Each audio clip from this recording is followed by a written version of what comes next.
তার লোকরে পিটিয়ে মিটিয়ে তার বাপের বিল্ডিং ভাইয়া ওইখানে আওয়ামী লীগের অফিসে পোলাপান শীষ করে, তাও সে কিছু বলে না। এটা এত ভালো তো ভালো না, এর মানে সে বাইচে আছে কিনা এটা প্রমাণ করার জন্য তার ভিডিওগুলো আসা উচিত। আমরা আপনাদের মাধ্যমে অনুরোধ জানাই।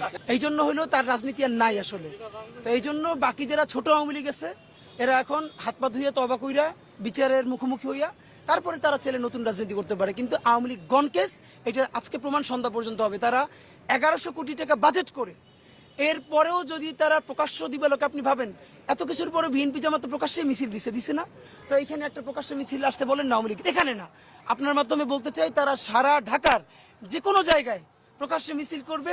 তারা যখন অন্যের উপরে হামলা করছে, সামনে পুলিশ পিছনে পুলিশ, নিজেদের হেলমেট সাথে অস্ত্র, আমাদের সাথে লাঠি ছাড়া কিছু নাই, পুলিশ তো প্রশ্নই নেই আমাদের সাথে যাবে।